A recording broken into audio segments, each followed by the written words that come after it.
you're all, oh, it's such good news. I love it, man. Welcome to Over 50 Starting Over, everyone. I'm Barry Edwards. And I'm Merle Garrison. Barry, we got a good one for you at the end of the show. Stick with us at the end for the lighter side. Oh boy. Okay. Yeah, we're unearthing a big story. Hey man, we've had a busy week.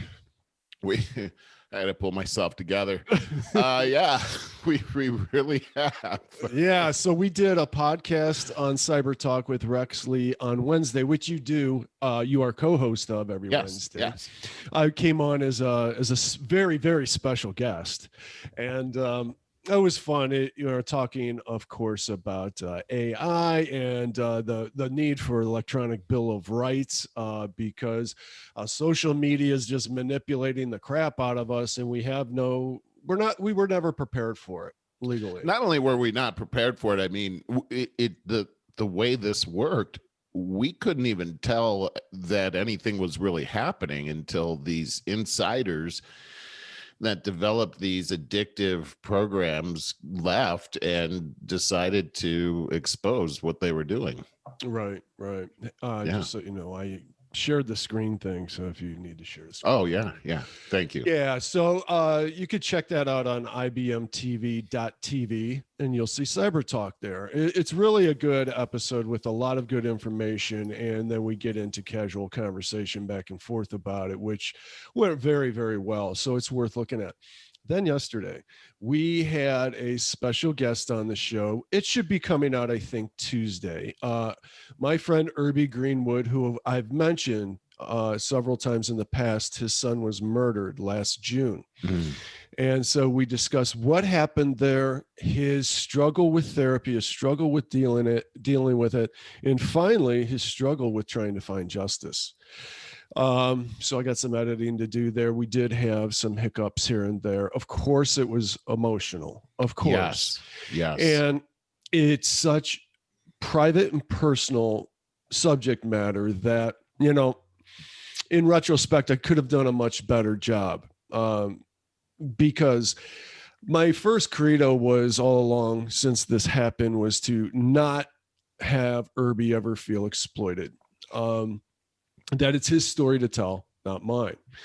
And so I was surprised and happy that he wanted to come on when I asked him last week. And so I went with that. It's not my story to tell, but the truth of the matter is, now I've never co-hosted or hosted a podcast like that is about personal tragedy, that is so personal. Typically we bring somebody on, it's, hey, what do you do, why are you here, and what positive thing have you overcome, and share this great knowledge with us. It's an easy formula. The personal tragedy thing, I suspect someday I'll be in that role again. I realize that when I do this again in the future, is that I will lay the foundation in the very beginning, in the introduction. I'll totally give the framework of what happened, though I will write that out first and get approval from the guest first so that they know what's going on. And then I would just provide a framework of the three acts of the show, meaning the beginning, the middle, the end.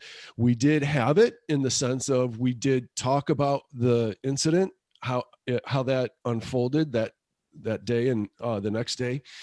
And then in the middle, we talked about his struggle with therapy and trying to cope and the different stages of grief. We did that. And then in the end, we talked about the struggle with finding justice and the social ramifications. So we did do that.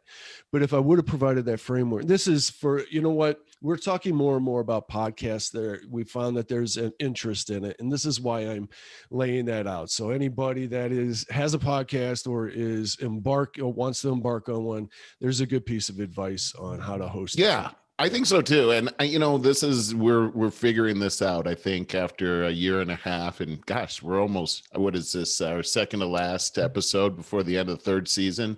Yeah. 24.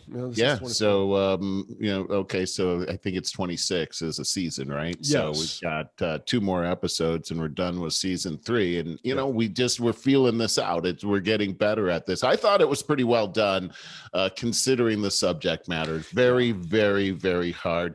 very Yeah. commendable for Erby to come on and do this. As you said, Barry, this was his story to tell. He wanted to tell it for multiple reasons. What I saw was that, number one, it was therapeutic for him to tell his story.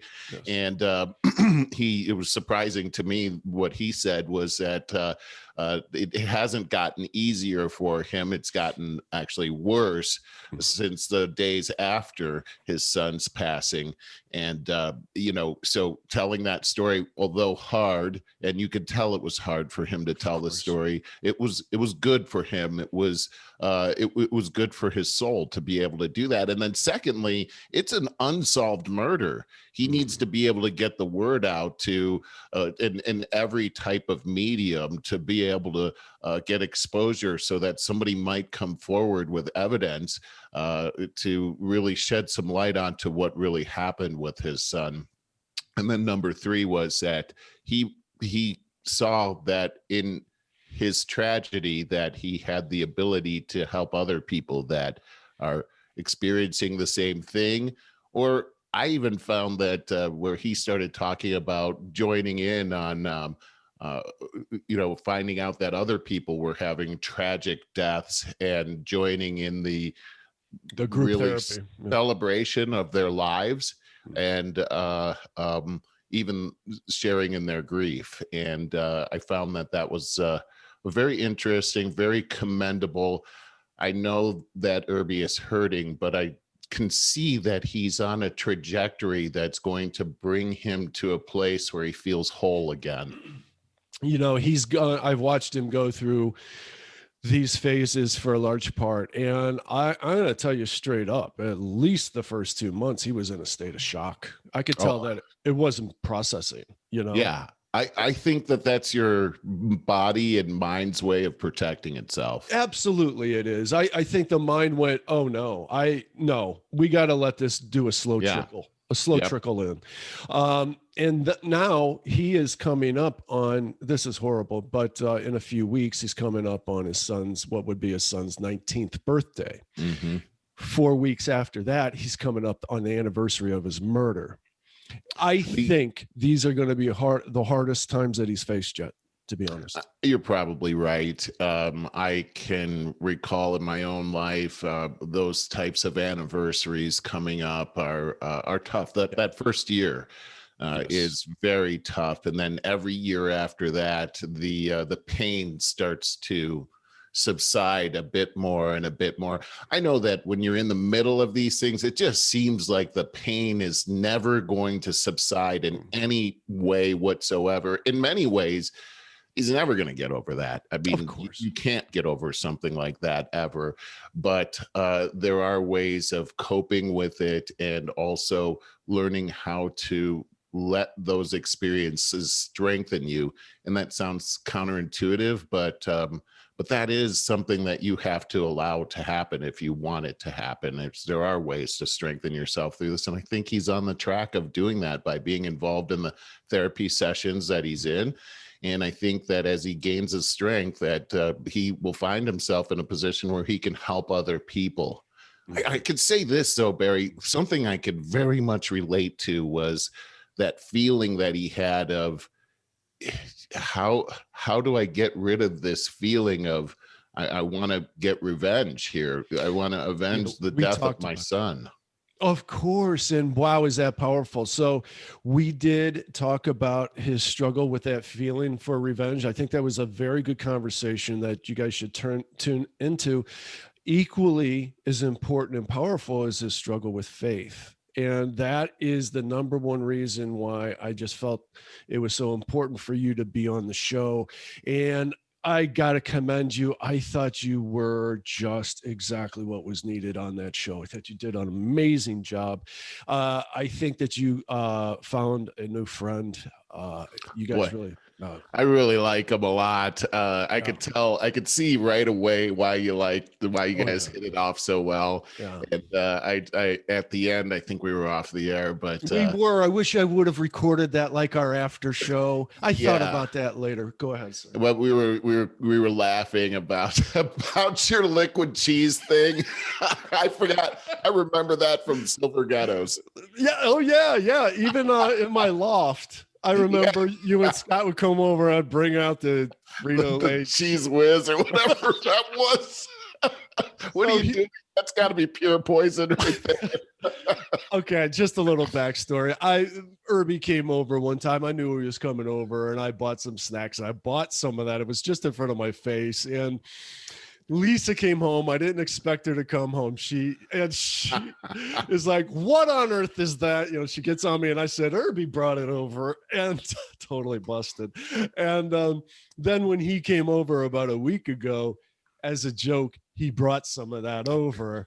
And I'm at my rental the place good now. Stuff. Yeah, I took a picture of him holding it and I sent it to Lisa. Lisa's very health conscious with the food and everything. This is why it was like sacrilege for Barry to have this kind of what was this isn't even food product. This is something synthetic that was made in a lab that tastes like cheese. Put some coloring in there to get that green tint out of it. How do we make it look like cheese now? Right. I did want to say that once again, I didn't lay the foundation of what we were talking about with Erby, and just briefly, his son last June went to a graduation party. He was just graduating from high school. He was about to embark on his career from internship to full-time employment at Lincoln Electric. A great job, bright kid. Just a fantastic kid. And so remember, it was just COVID just happened. The shutdown really just happened. The George Floyd thing just happened. This was in a not so great neighborhood here in Cleveland where, but the, a bunch of, for the most part, good kids had this illicit graduation party, and apparently there was an argument, and a kid or two went home and got a gun, came back and shot Erby's son 4 times, and we believe a girl as well, though she lived.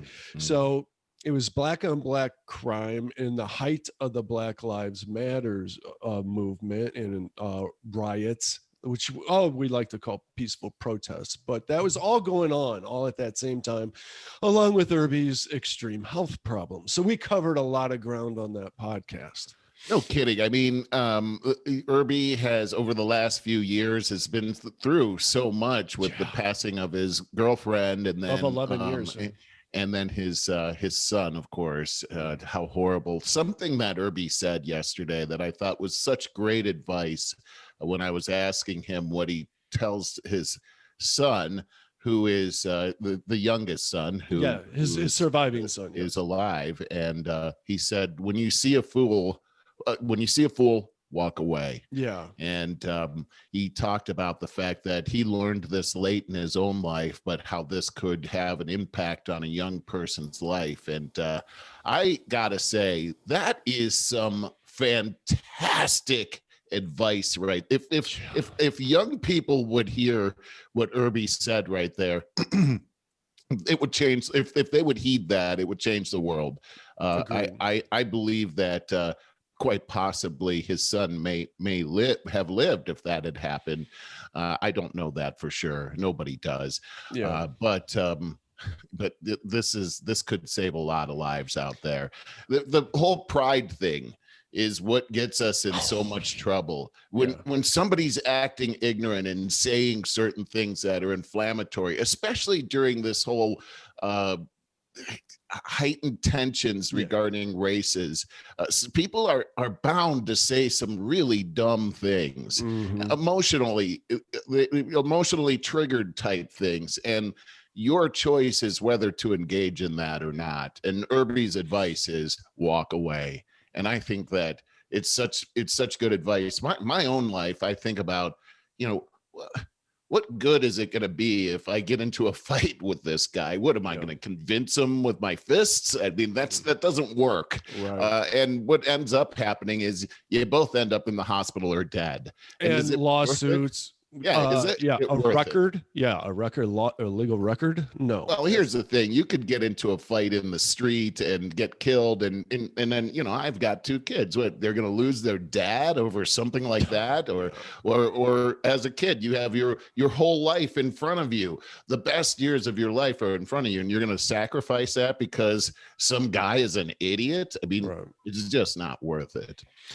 Now, additionally, I suppose put the final cap on this is what we talked about towards the end is his fight to try to get justice. And the shame about this is that there were probably at least a dozen witnesses, a dozen people that know exactly who committed this crime, and none have come forward. He's offered I think a $10,000 reward. We're still trying to get word out. He is still on his own gathering information, and he's put some things together, and so it's ongoing. Boy, I can't even imagine how hard it would be to not only experience a tragedy like that, but then knowing there are witnesses and not being able to get any information about what's happening. This is something that I thought about all day yesterday. Yeah. I thought about, you know, in this day and age with forensic files, you know, if you've ever seen that show, I don't know how anybody can get away with anything like this, but just I started to really think about, okay, there are people that know what happened and they're not saying anything.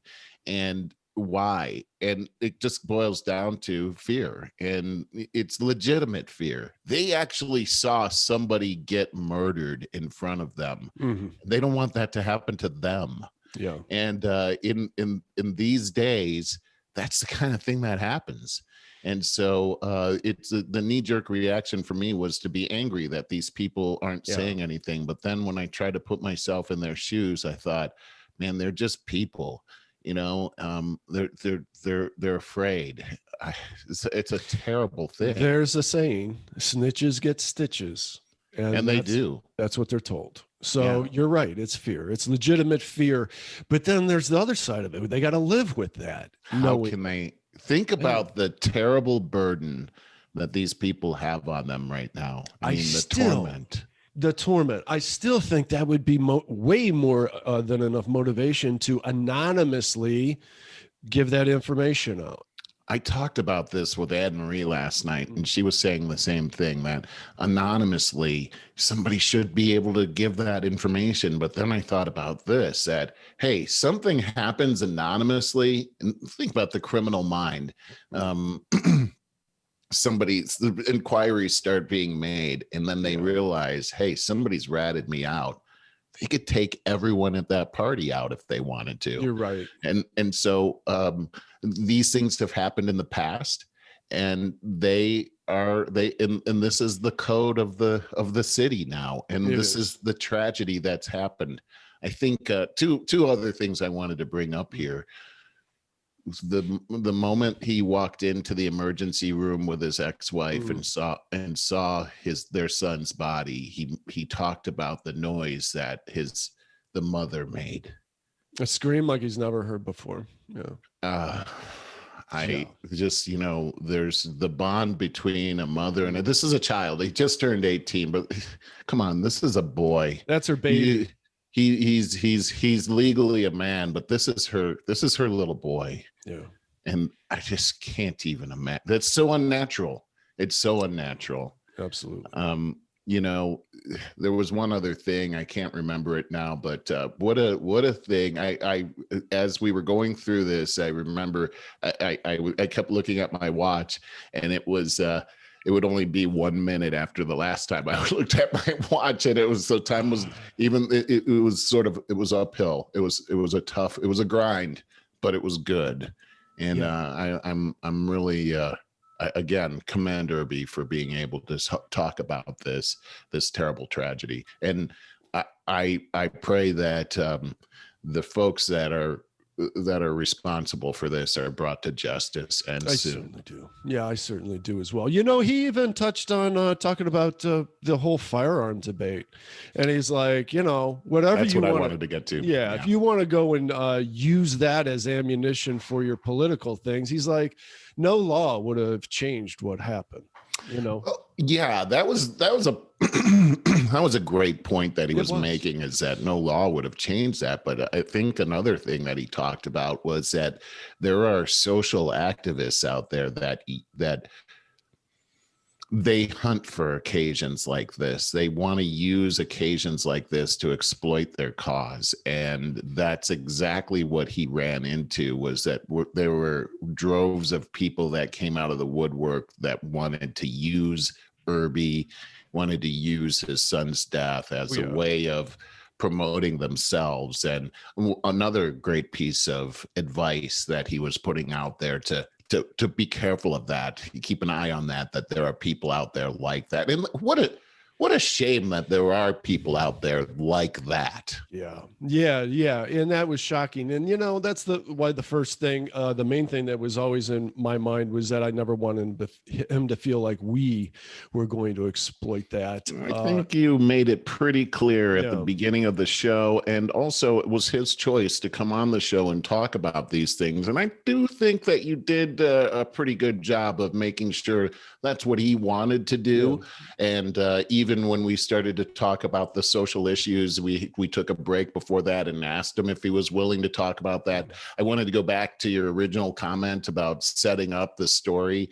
I think you're forgetting that you're going to put the news story at the beginning of before we even start talking. So I did forget that. Did a very good job. That news clip did a very good job of giving a general overview of everything that we were going to talk about. And so I think when you put the finished product out, that you're going to see that everything you're talking about that you wanted to do, we pretty much did all of that. Oh, well, that's good. That's good to know. It felt a little, to me, being very conscientious about our podcast, I felt I should have prepared better. But I guess maybe you're right. It was very the night before the interview, I didn't even tell Anne-Marie that we were going to do this because it was a very sensitive and I didn't want to get myself all overwhelmed and especially set myself up to be overly emotional because I am very emotional. Yes. I was surprised. I only cried one time during the interview. Yeah. But then after the interview and I started telling Anne-Marie about it, we both cried. Oh my God. Yeah. It was really hard for me too. He means a lot to me because he's such a good guy. You don't want bad things to happen to good people. No. So yeah, it was really tough. All right. Where are we going from here, Merle? I have no idea. Hey, I wanted to just talk about the state of the world out there today on the business front. And what we're seeing today is at least what I'm seeing right now is a lot of things are starting to change around. I've been saying this for a few weeks in a row, but I mean, it's really happening. People are becoming much more responsive. People are looking at their budgets now and looking at making plans for things that are outside of things COVID related and nice. Having some great discussions that are out there too. And so I'm feeling pretty optimistic that things are going to turn around. I do hear stuff about, a new strain and blah, blah, blah, but I'm just going to ignore that for now and just say, hey, things are starting to seem like they're ticking upwards. And I hope that trend continues. Agreed. I am so glad that you shared that positive news. I didn't know where you're going with that, but that made me feel really good because we have been so inundated with the negative side of it. As you say, it's like every time they say something positive, then they say, well, don't forget those new strains. Why do they have to put that fly in the ointment? Yeah. But then you go and listen to something and almost under their breath, they say, but it seems that these vaccines are actually working against these new strains too. And then they go right back to, that's good. Yeah. I hadn't even heard that. Yeah, so you'll hear various things, and I'm just so tired of hearing bad news. I feel like I'm being manipulated by the healthcare professionals because they think we're too stupid to manage ourselves, so they go overboard. Yeah, I know. When is the CDC going to come out and say now? When you have snot coming out of your nose, you must wipe. Get your mother, call your mother to come over with a tissue paper, and this is ridiculous at some points. But yeah, I'm seeing positive stuff. People within my company are feeling very positive. We just got a statement talking about the fact that because we're under travel restriction right now, most businesses are. Fortune 500 companies have restricted travel, especially for their salespeople. For instance, right now, if I wanted to go to a site and visit with a customer, I actually have to get permission from my HR department. Oh, before really? I can actually go out there. Yeah. Even to the point where if I travel outside the state or anything like that, I have to report that to HR, and then I have to quarantine for 14 days. These are things that are internal to many Wow. companies right now in order to contain this spread. And Mm, so we got a memo this week saying that these things are going to begin to be lifted over the next couple of months, great. and that we're very excited about that. That of course the vaccination has everything to do with why they're saying that, and now they are actually mandating that everybody get the vaccination unless you have some type of a medical reason for not getting it. Are you But saying that that's been a mandate, and by that's by something who by who by the by the state company. by the company? Okay, Right. okay. And we're seeing that becoming a trend from a lot of companies is that they're going to have to make a mandate. Not everybody's doing that. And we're going to see how that plays out. Yeah, I because don't I know if haven't heard of there's, anyone do that. I mean, even Lisa at Metro Health, they don't have a mandate to. It's a choice. it's going to be interesting to see how companies respond, because here's the deal, Barry, that from a legal perspective, companies are still liable. There are legal ramifications. So let's say, for instance, I go to work and I get COVID, and I infect somebody, and they get COVID and they die. Well, Mm, right now, there's a possibility that that family could sue the company. And so the companies wow. have some liabilities here until Congress can pass some kind of an act that says that companies aren't liable for that. Mm, Then these Fortune 500s, and really every company, has to look at, how do I protect myself going forward? And this is interesting because what we don't have are laws that, let's say, for instance, you get the flu and you go to work and somebody gets the flu and they can say, well, I think I got it from this guy, and then they die. yeah, there's no There's way to not a prove it. way to, right, exactly. And under these circumstances that we're in, I mean, just look at the trial that's happening in Minneapolis right now, with that whole thing that happened with George Floyd, and where there's so many forces that are trying to affect the outcome of that trial. We heard this week that if this person comes out of there as not guilty, that they're going to burn down the city. And Yeah, so they're getting threats like this. And yeah. and under these kinds of circumstances, something like a COVID trial could have those same kinds of forces against them. So we're in a very sensitive period of time right now, and Mm, it's going to, I think, time's going to tell how how the outcome of these things are going to work. And I mhm. think we just have to be patient and let those things unfold.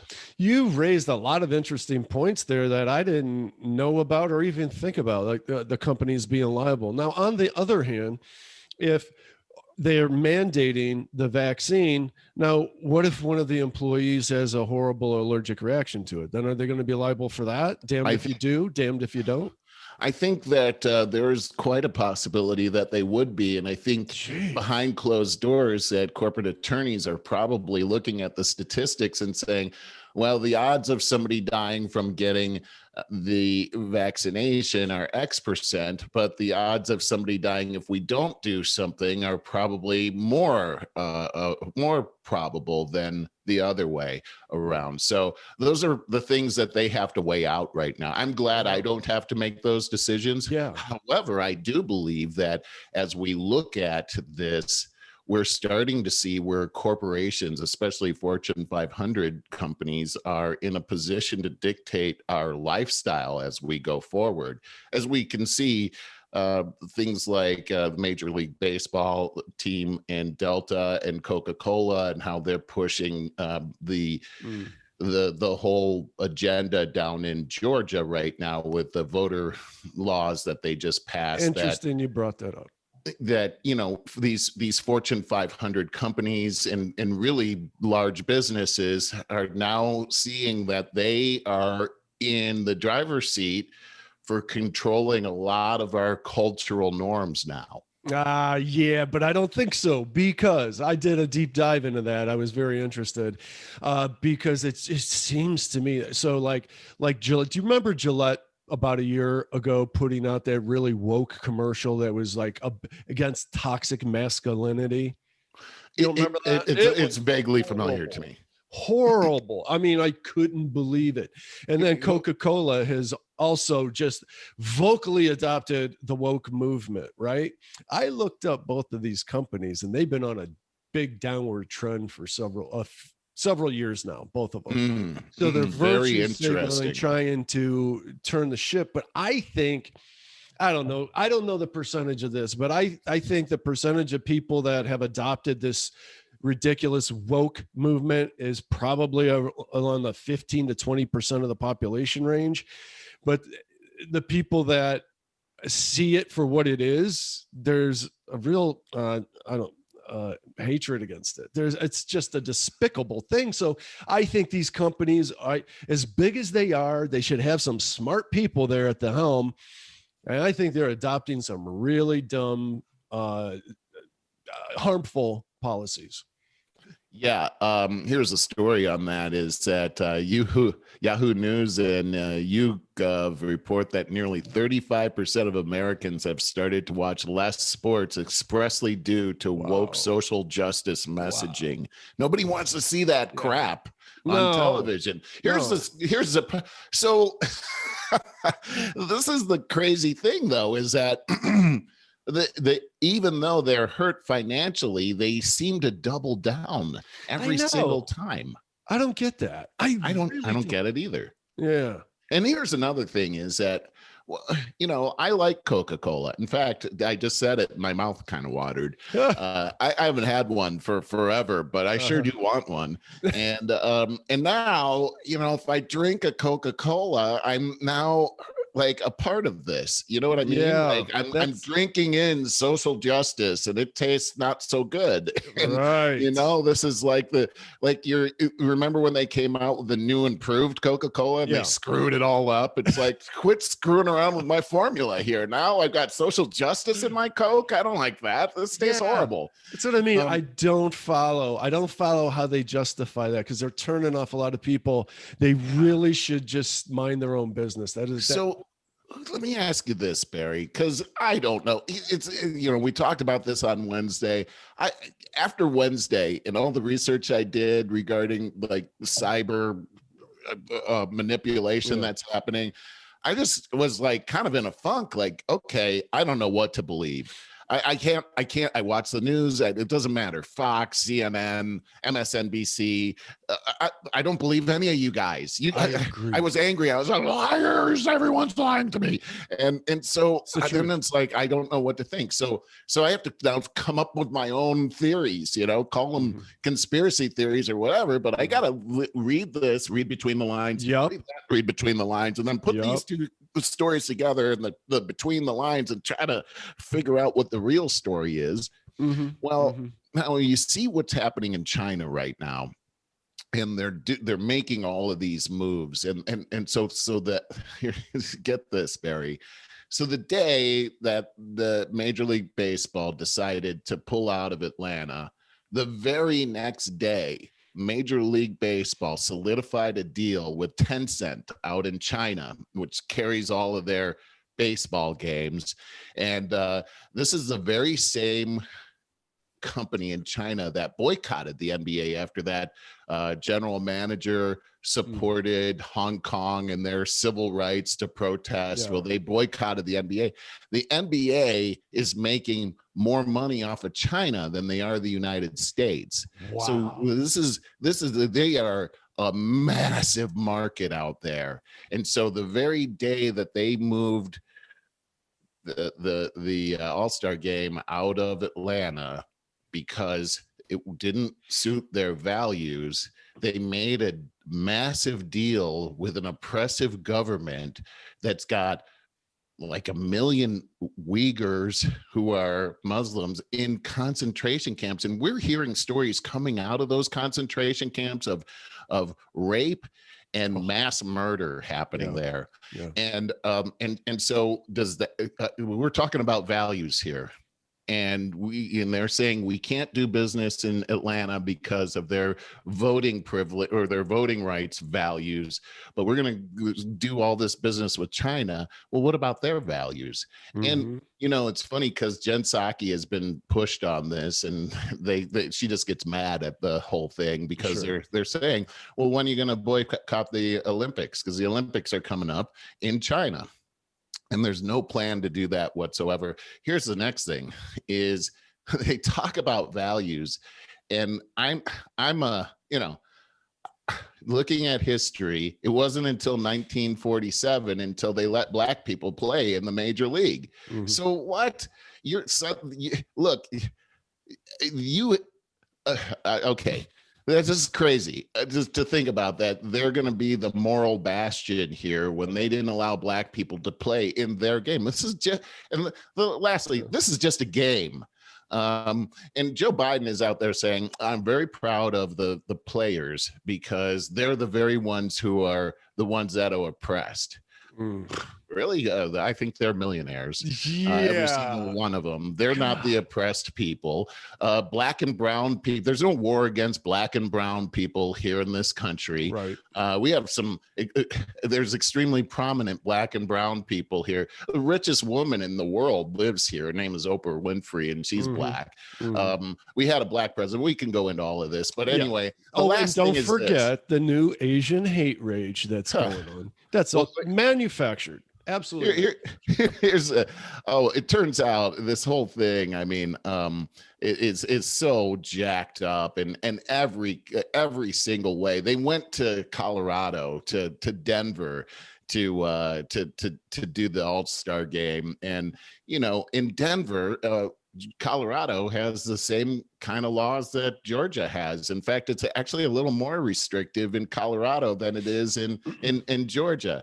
And then you take a look at the population over there. If this is about Black Lives Matter or Black lives in any kind of way, you just moved your game from a population that is 54% Black to a population that's 7% Black. I think that's just insane right there. Like, what are we doing? And then you got Stacey Abrams out there who is pushing. It turns out she was behind the scenes the whole time pushing the major league. In fact, the commissioner from baseball had just met with Stacey Abrams and a company that's affiliated with LeBron James, and they were the ones that were and also Al Sharpton, the usual suspects here.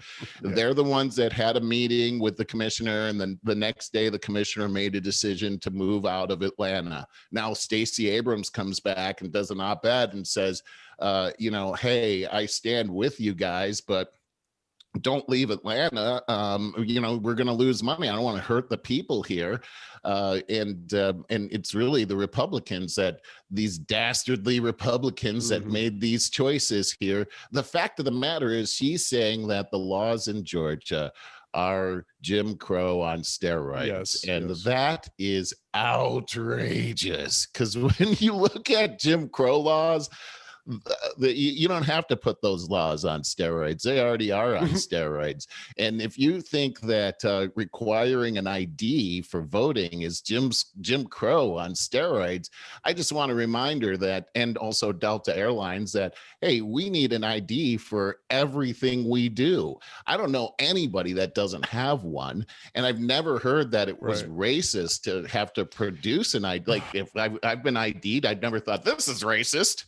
I get fried when I hear that, because it is a race. What they're pushing is racist, because they're assuming that black people, most black people don't have IDs, or maybe don't have the means or intelligence. They'll go and get an ID. That's what I'm getting out of that. I think no kidding. Racist is all. Well, it's funny because there are people that are out there saying, well, this is why they have to write their driver's license number on the voter application to do mail-in voting. And it's very confusing because there's a lot of numbers on the driver's license. And it's like, wait a second. black people can't figure out what their driver's Oh, license number is. And then Joe Biden himself says, people of color, Hispanics and black people in rural areas, they just don't know how to get on the internet and get in line to do these vaccinations. Oh, and in the God. inner cities too, they don't know how to do this. And then I saw a commentator come on and he says, wait a second, he just said that black and brown, it was a black guy, black people don't know how to use the internet in rural areas. But then he said also in urban areas too. So black people everywhere just don't know how to use the internet because they're too dumb. That's the message how do you not get that message? He lets it slip like every now and then. I think the guy has the best of intentions, but what is clear is what a bubble he's been in his entire life. His job, he hasn't done anything. He's been in politics his whole life, just skating by, not doing much of anything. And so he lives in a bubble. I believe he has the best of intentions, but he probably does believe that stuff. He may. I don't know what he's thinking, so I'm going to give you that one, and maybe that's true. Hey, some good news that just came out of the White House is that they're not going to do the vaccination passport. Okay, good. Now that kind of came out of the blue. There wasn't a lot of, here's why we decided it, but I had, again, putting a lot of news pieces together and trying to speculate, what happened right there. Well, it goes back to the previous story that we talked about. They are saying that having to produce some sort of identification to vote is racist.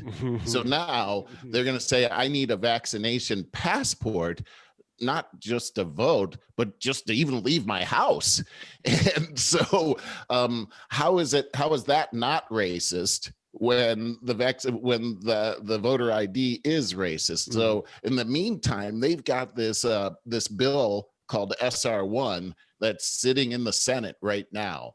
And that particular bill is the voting bill that would supersede what Georgia has done and any other state like Arizona and several other states around the country that are battening down the hatches as far as their voter laws go, so they won't be exploited. Well, SR1 would trump all of that and give complete control to the federal government.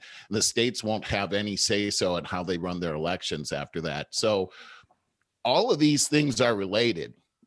Everything that's happening with Coca-Cola coming in and protesting and Major League Baseball protesting what's happening in Georgia, and also Delta Airlines, who I said, Delta Airlines, that you need an ID to get on their planes, by the way. So these people are now, and these companies are now involved in how America rolls out their voting, and they are about manipulating that. And it makes you wonder, what business is it of theirs to control that? Are the people, like, for instance, go back to Coca-Cola, did the people from that buy Coca-Cola, call Coca-Cola and say, did they put out a vote and say all the people that drink Coke believe this? No, Coca-Cola is making up their own mind. This is what we want in their boardroom, and we've got the money to make this happen. And they're controlling this. And I think we're in a new age now of how politics actually work. I agree with you. So all of this is related. So, and you're seeing what you're expressing is the power that corporations have with their influence. Absolutely. And with our politicians, the reason that they love the whole racist angle so much, and even politicization, it doesn't really matter if the Democrats are in there or the Republicans all that much, because all they're doing is continuously drumming up these racial controversies and things like that to kick the dust up, because they are simply bought off. They're getting their money from the lobbyists. These corporations are running things for the most part. They push out these bills that in the guise of helping us out with a $2 trillion bailout that are mostly front loaded with things that are not in our best interest. And this is my money, your money, that they are throwing around and for their own self-interest groups. And it's disgusting. And I'm going to say it again. They used all the racial division and politicization as a smokescreen because it works. It works every time. It's like, hey, did you hear about Hunter Biden this week? Oh, yeah, you're a racist. And then all you do is talk about defending yourself against being a racist. You know? I know, right? That's the game. It's the game. It's the shame game, and it works. They're playing it. This is what we talked about last week. Is we got to figure out a way to become immune to the shame game. And let me go back to this thing. With Coke, I understand that Coke has gigantic interest in China, that they are fast becoming their number one customer as well. So here's what's happening is, as you're talking about these multinational companies that now have political leverage within our country, these countries that now have that are now the main customer for these American companies many times are China, and now these companies are beholden to what the Chinese Communist Party wants, because that's how they work, is that if you're going to get our money, you're going to have to do our bidding. And so we're seeing this happen with Coca-Cola now. We're seeing this happen with the Major League, and we're seeing it happen with the NBA. I mean, think about it. It was Stacey Abrams. It was LeBron James company that was in there, and they're the ones that, and Al Dumb Sharpton moved. They're the ones that moved it, and this is where I'm saying is, it seems like China has a big role in this whole thing right now. I can't say that for sure, but that's what it looks like. Yeah, China worries me in every level I can think of. They've figured out, and we talk to Rex about this kind of stuff all the time. It's called hybrid warfare or soft authoritarianism. This is a new type of warfare that's happening right now. One that, you know, the average person doesn't realize that this war is actually happening, but it is happening. Something that Anne Marie was bringing up to me yesterday was you go into the supermarket today, and we had a very large variety of brands that were on the shelf before COVID, and now after COVID, there's not as many choices. And I don't know what that means, to be honest with you. However, one of the concerns that we had going into COVID was obviously the stores and how our supply chain works and stocking the shelves. And we started to see a lot of empty shelves right away. And we worried, are we going to become something like Brazil? Venezuela is what I meant. And are we going to be like a communist country right now? And we're starting to see, I don't know if that's what's coming true or not right now. I have no idea, but you start to see all these things start to come together, and you got to wonder and say, what's actually going on here? And nobody seems to be telling the truth. And if China really is in charge of all of these things that are happening, do they have something to do with what's happening at the border? Do they have something to do with what's happening with that fence around Washington, D.C.? Or what? There's a lot of strange things that are happening right now, not to mention COVID-19. Yeah, no kidding. Speaking of the border, did you hear that Biden now wants to restart construction on the I did Trump hear that. border? Yes, I did. It's all his fault, and we're going to take up the mantle of the thing that he was doing that screwed up everything. I don't know how anybody can follow this.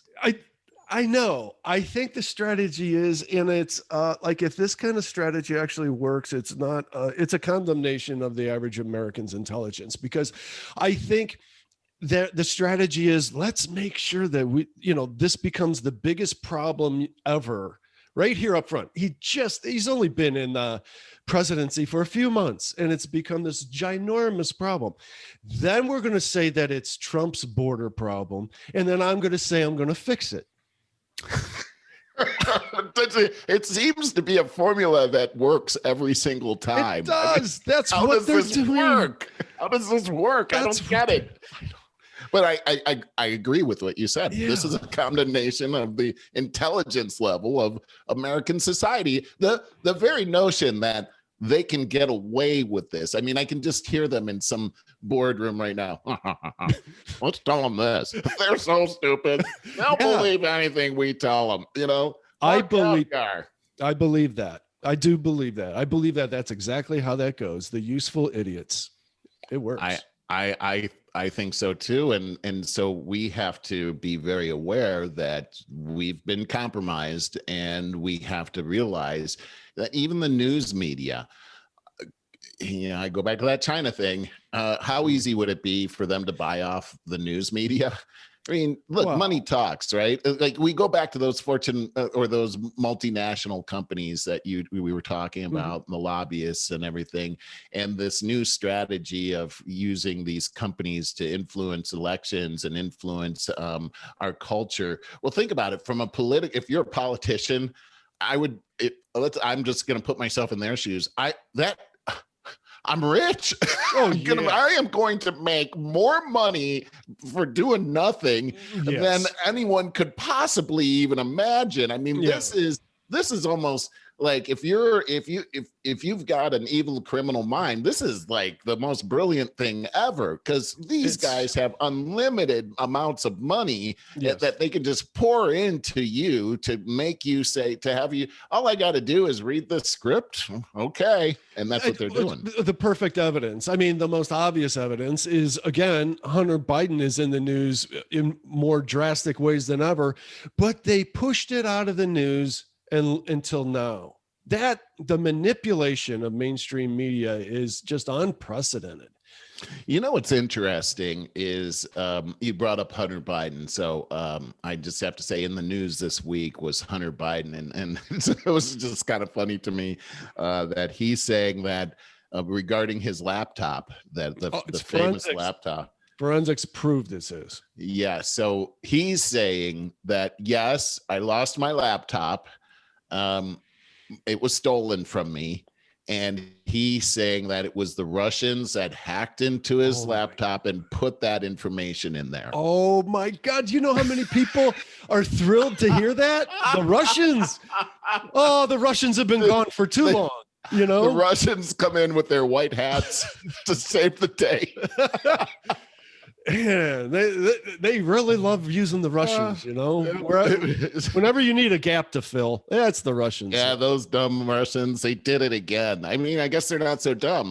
They're pretty smart, actually, if they can do all this stuff. But it's pretty funny to me. Hey, but that just happened.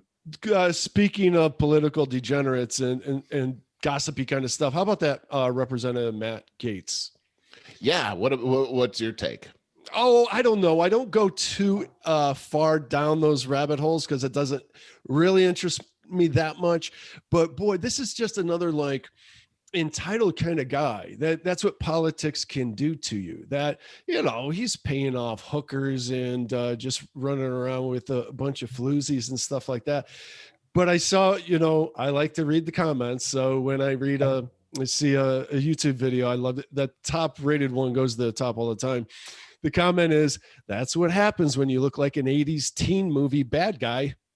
Well, I'll tell you what, I think that Matt Gaetz, if you watched the trial for the impeachment last year, Matt Gaetz was on fire, and the guy actually had serious chops, and he made the Democrats look absolutely ridiculous. I didn't know that. He had great proof, great points, great logic.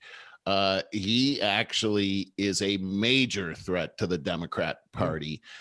He's probably a guy that could potentially be a future president from the Republican Party. He's actually that sharp. I've actually been following this guy. The fact of the matter is if you listen to him speak about what's happened, his father was called about a week before this came into the news, and he was the deal was that they had to pay over $1 million to this particular place in order for this story not to come out. Yeah. And so here's what I see, Barry, is first off, I'm not seeing any proof or any evidence that this happened. The man just recently got engaged. He has had his fiance traveling with him to different sites. He puts her up in a hotel with him with his money, not with any kind of campaign money.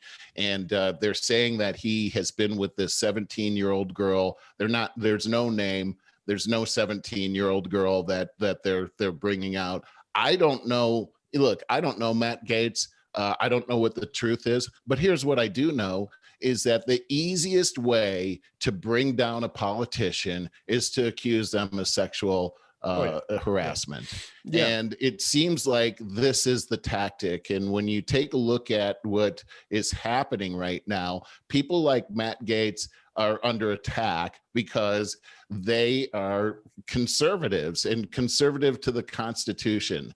And I just heard Joe Biden say this yesterday. He was talking about the Second Amendment and the executive orders that he just passed. And people are concerned. Are you trying to change the Second Amendment with executive order, which is illegal? You can't do that. And he said, no, I'm not doing that whatsoever. And he said, and by the way, no amendment in the Constitution is universal. He just said that yesterday. Yeah, I saw that. So what does that mean?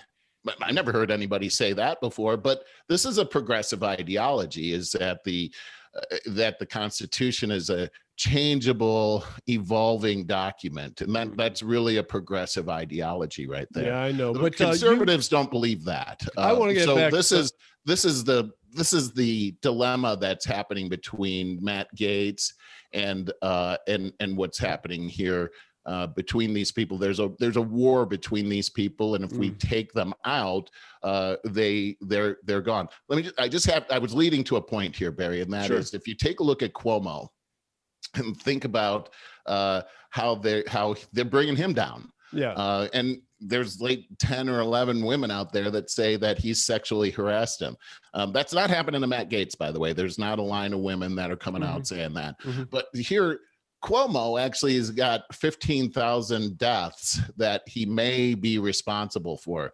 Rather than bring him down for that, which is way worse than these 11 women, they're bringing him down with the 11 women thing. So my point is this. Politically, when you want to bring your opponent down, don't use anything except for sexual misconduct, because it works almost every single time. And I don't know what's happening with Matt Gaetz. I don't know him. I couldn't tell you. However, this is not passing the smell test for me. Well, I follow you. From the start, I thought the 17-year-old accusation, that's what they originated with. I thought that smelled funny. And I have no idea. Here's what I know is I watched his interview a couple of weeks ago with Tucker Carlson, and it was bizarre. He would bring up things about, well, I always bring women and pay for them and all their stuff. And so I agree that whoever sees them as a threat, trying to take them down. But I think that he knows that he's got a lot of moral indiscretions in his past, and he's been trying to get ahead of that. I don't know if you could say that. I mean, you could speculate that. I don't know. You could speculate that. I think that everybody that walks the face of the earth has something that they don't want to come out into the general public, and I can feel for these guys. He was a single guy, not married, and I can't imagine what kinds of pressures are on those kinds of people. Nothing's excusable, though, if you've crossed that line. I say this. Bring the evidence. If he's guilty, bring the evidence, and let's let the evidence speak for itself. But at this point, I haven't seen it, and I do think that this kind of tactic scares good people from going into politics. Absolutely, it does. You got to be, I don't know, a little narcissistic, a little crazy, or 100% a knight in shining armor to go into politics. There's very few of those. I just want to say this, that back to conservatives are under attack. And right now is a time where the opponents of conservatives smell blood.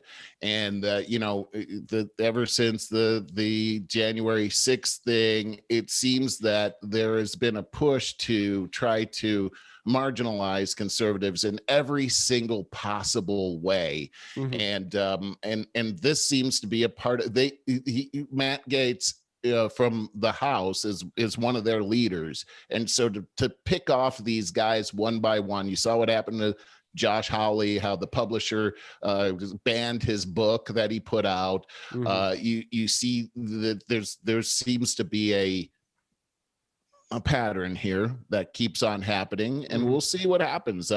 We'll just have to see what happens. I do say this, that the problem with this tactic is when somebody does do something wrong, it gets conflated with all of these other people these fake issues that keep coming up until it becomes like the boy who cried wolf, that when something really happens, nobody's going to believe them. Yeah, it's part of, like what I was saying a little while ago about how they love to use racism and everything because it kicks up the dust, and then you can just do whatever you want underneath the radar. This is the same, the whole politicization, and they've been very successful at making progressives think that conservatives are evil. And I mean, right. You said marginalized. Oh no, it's way beyond marginalized. No, it's evil. And I mean, there's like the whole Nazi racist white supremacist. It all goes into that little melting pot right there. And it really does. You're it's right. Just like the race card. It just kicks up a lot of dust. It gets people talking about all this irrational. It gets them to behave irrationally. And then you can't think straight. And they can just do whatever they want behind the scenes.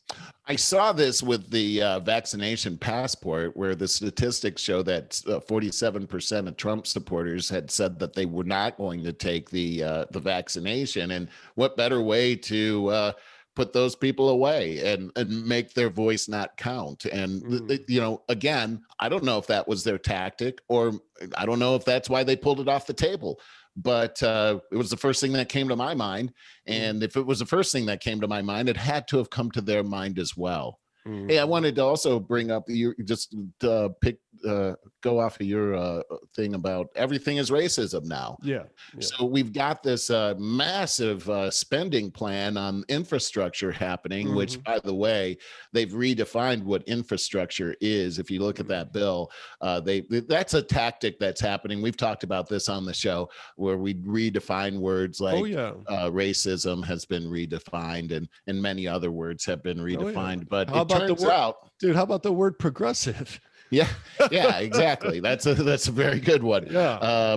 It turns out that they're saying, Buttigieg is saying, and he's in charge of the infrastructure, he's saying that our highway system has been systematically racist, and that we actually put highways together to divide neighborhoods of color, to separate families from each other. And boy, how did he come up with that?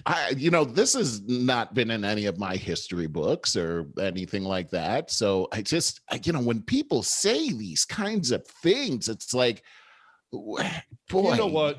My office is racist. I have, and it's a corporate thing. I think it's a systemic corporation thing, because they made this stapler black, and yet marketing sold me this white cup, and they're separated. I'm telling you, Barry, and this one can be lethal. The black one can be lethal. Hold on a second. No, you're looking at it all wrong, Barry. You see, now the black thing, look at it. It's a stapler. It's trying to bring unity and bring things together. The cup, it's just trying to make things all wet. I mean, when will the cup learn that black is always right? That's crazy, but I'm telling you what's happening. You can shoehorn it into anything. You really can't. I mean, Buttigieg just proved it. He really did. And so, don't you feel kind of sorry for people that see the world that way? I mean, how miserable do you have to be? I mean, how miserable would it make you if everything you saw was racism. You said about 15, 20 minutes ago, we circled back to the same conversation again. And you said, we got to get immune to that. And we do. We really do. We have to point out the silliness in the subject matter. And Buttigieg he just hit a whole new low with that. We should be making jokes about this.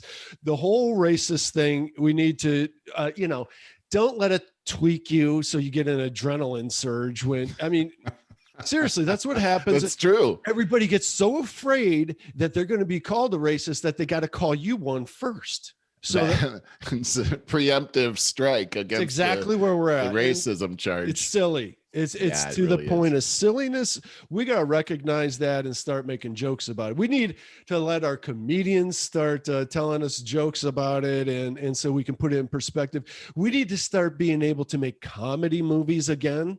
Which you know what's really interesting about what you're saying, Barry, is I saw this great interview with a comedian, Adam Carolla, and he was talking about how comedians are really our last bastion for hope when it comes to free speech, because the comedians can get away with anything. They can say whatever they want, and typically they're talking about what's happening in our culture, and they're making jokes about some of the things that are tough about our culture, but we've seen that those kinds of that kind of art can bring about societal change.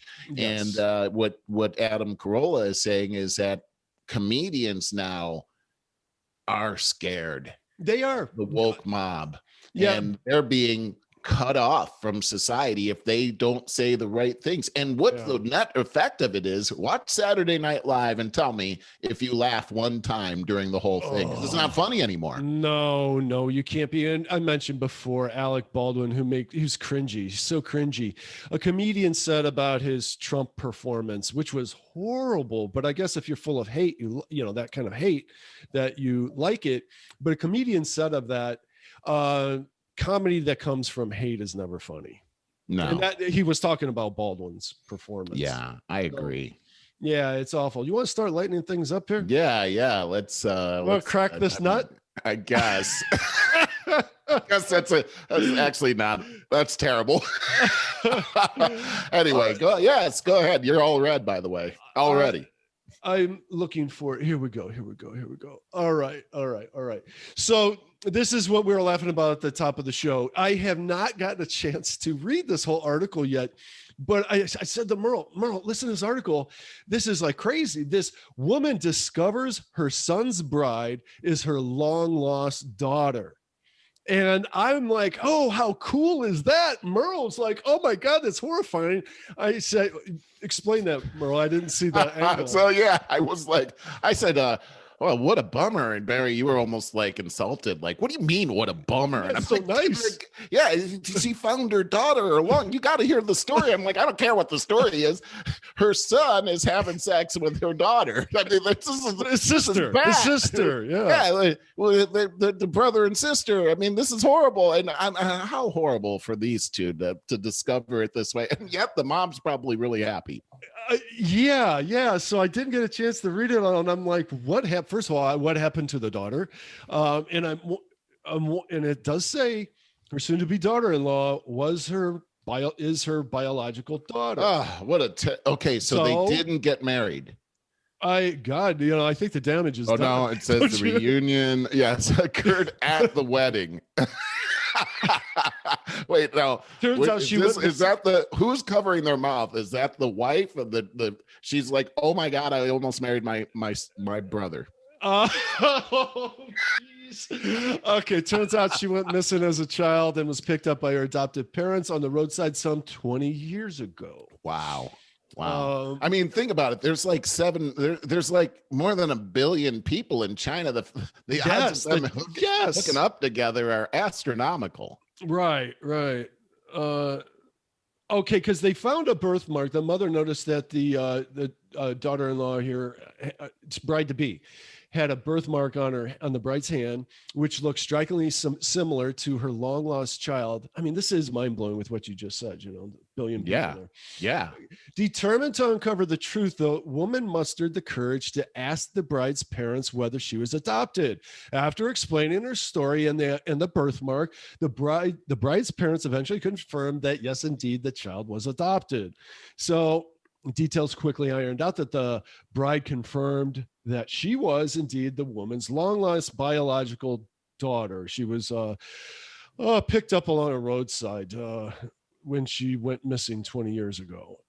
Oh my wait, God. this is the end. We got questions here, people. The wedding would have been the wedding would have been called off at this point, but the woman also revealed that her son was also adopted. Oh, thank God. Oh, thank God. Yes. Oh my God. Okay, it did have a happy ending. I guess it did. Oh, I how was so strange. concerned for this poor couple. The wedding proceeded as planned. Okay, Wow. photo of the bride crying and hugging her long lost mother went viral across Chinese social media. Wow, what a story, huh? Well, okay. So there They were a waited lot to of the end. They there were a waited lot to of the end. details that were left out of that story. Like, for instance, did the son actually know that he was adopted? Because I could just see, like, oh, my long lost daughter, and she's so excited, and yet he's like, ew, oh my God, what do I do with myself? And then, oh, by the way, you're adopted too. Oh my God. Oh, we have so many questions. But we need to look this good person for them. Yeah. Just that sounds very stressful. Like the whole wedding is very stressful. Yeah. Oh God. Oh, hey everybody. I just want to remind you, I'll leave links to brilliant articles such as this in our show notes, and you can get them dropped right into your email box as it happens if you sign up at over50startingover.com. Merle, how about we wind this up and we just go into the after show? Sounds good to me, Barry. And you guys, I'm finally getting on top of things. I know people are like, man, what are these guys doing? They're inconsistent with this after show they speak of. I have forgotten to post it at times.